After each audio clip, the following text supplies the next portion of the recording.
Welcome back to the Well-Read Monocle. Today we are opening the pages of Larry Niven and Stephen Barnes's sci-fi mystery masterpiece, Dream Park. Published in 1981, this novel brilliantly fuses a high-stakes corporate whodunit with a cutting-edge live-action role-playing game. It explores the fragile boundary between meticulously programmed illusions and deadly real-world motives. Let us step inside the park and unravel the mystery. The inciting incident. The narrative unfolds in the year 2051 within Dream Park, a technologically advanced amusement complex utilizing holographic projections and programmable environments. The peace of the park is shattered when security guard Albert Rice is found murdered inside the research and development complex, carefully bound and suffocated. Concurrently, an invaluable corporate asset known as neutral scent, a volatile compound engineered as a subconscious emotional intensifier, is stolen. To isolate the killer quietly, Park Security Chief Alex Griffin is ordered to infiltrate the park's highly anticipated live-action event undercover. Adopting the gaming persona of a master thief named the Griffin, Alex joins the South Seas treasure game to track the culprit hidden among the players.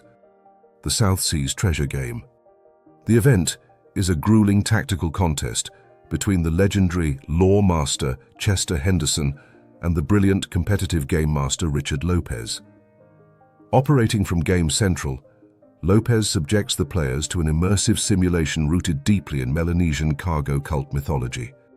Day 1. The descent into Melanesia. The expedition begins aboard a Phoenix helicopter that dynamically morphs into a vintage mid-century transport during a violent simulated tempest. After a forced crash landing into a simulated Pacific Ocean, the party, including the veteran warrior dwarf Mary M. and the swordswoman Acacia Garcia, is forced to adapt to a reality-shifting landscape. The gamers arrive at a Darabi village where the tribal chieftain, Pijibidi, reveals that a rival tribe has diverted their sacred cargo. The players learn that a captive European noblewoman, Lady Janet, is scheduled for sacrifice.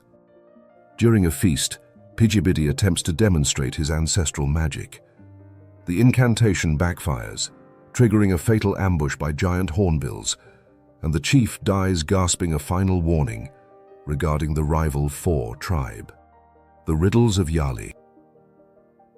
As the expedition presses into the mountain terrain, Chester's character is cursed by a ritual snake, leaving his game life hanging by a thread. To negotiate his survival, 5 representatives, including Alex Griffin and Acacia, are airlifted to a simulated cargo cult heaven, situated directly over Sydney, Australia. Governed by a cultured native entity named Yali, the players enter a high-stakes riddle contest. When the team fails to solve the final tiebreaker, a magic user named Alan Lee courageously sacrifices his own character's life to save Chester, resulting in his immediate exit from the game. Sabotage and the Hayavaha. The remaining players are joined by an alternate thief, Holly Frost, and follow a trail to the Sea of Lost Cargo. Inside an administrative Quonset hut, the team discovers an aerial survey map displaying a conspicuously blank circular spot. The Beast of Fire. Before they can analyze the map, the party is ambushed by the Hayavaha, a colossal fire-wielding boar-ape creature. The sorcerer, Bowen the Black, attempts an unauthorized spell to siphon the beast's power, but is instantly incinerated into ash. The Spied Hologram. Hidden from the others, Alex corners a young engineer named S.J. Waters. S.J. confesses that he secretly witnessed Bowen and another thief, Dark Star, illicitly spying on technicians testing the Hayavaha hologram before the game even commenced. The chemical sabotage. Real-world stakes collide with the game when the thief strikes from within. The camp's evening meal is covertly spiked with the stolen neutral scent compound. The drug amplifies the player's emotional vulnerabilities, triggering a series of psychological crises and driving Alex into an intensely passionate night in the woods with Acacia. The Battle of the Laughing Dead. The final day of the simulation turns into a grueling war of attrition. As the remaining players approach a volcano, The four priests unleash a massive army of the undead infected with Kuru, the laughing sickness, which includes the zombie duplicates of their recently deceased teammates. In a sequence of psychological torment, the warrior Oliver is forced to personally strike down the zombie version of his fiancée, Gwen. Inside the volcanic crater, young S.J. Waters deliberately sacrifices his character to disarm a ticking decoy bomb, leaving only a fraction of the team standing. The confession in the dunes. Exhausted and backed against a rock wall, Alex Griffin finally corners his prime corporate suspect, Tony McWhirter, in the sand dunes. Stripping away his undercover persona, Alex reveals his true identity. Tony breaks down and confesses to the corporate espionage, admitting he bound the guard, but adamantly denies committing murder, swearing Rice was breathing when he left him. To prevent a financial collapse of the multi-million-pound production, Chester and the surviving players convince Alex to allow Tony to finish the final 12 hours of the game under strict guard. Tony agrees to cooperate fully and reveal the hidden location of the stolen vial once the simulation concludes. The Spruce Goose takeoff. In a frantic final assault, the remaining 5 gamers make a desperate run for the Spruce Goose, a colossal wooden seaplane floating off the coast. After fighting off the remaining swarms of zombies in the surf, they board the massive aircraft. Inside the hold, Holly Frost kills the final 4 priest, but is mortally bitten by a venomous snake, dying out of the game. With the engines successfully engaged by Margie Braddon, Chester performs a complex tribal ritual utilizing an ancestral skull to magically simulate fuel.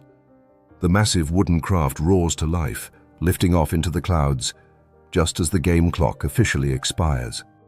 The resolution and unmasking. With the South Seas treasure game completed, Tony McWhirter honors his agreement, leading corporate security to the hidden neutral scent samples stashed within the park.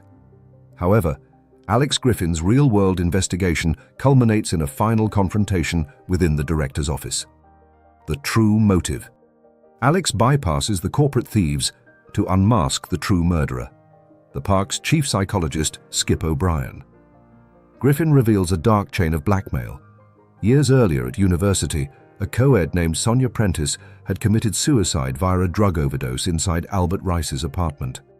Rice had been using this hidden history to systematically blackmail Skip for years, forcing the psychologist to alter his records to groom him for a lucrative promotion. When Skip accidentally discovered Rice bound and helpless following Tony's corporate burglary, he seized the perfect opportunity to permanently silence his blackmailer by suffocating him, seamlessly framing the undercover thief for the homicide. To preserve Dream Park's upcoming political and tax reviews, Skip O'Brien is quietly forced into a comprehensive resignation, while Tony McWhirter receives a significantly mitigated sentence alongside a future security job offer from Alex. As Acacia Garcia says her goodbyes, Alex Griffin is left alone in his central office. Reviewing his newly piled desk, the security chief realizes that his immersion into the simulation has permanently altered his perspective. He has successfully exposed the corporate rot, but part of his spirit remains forever captured by the authentic thrill of the game.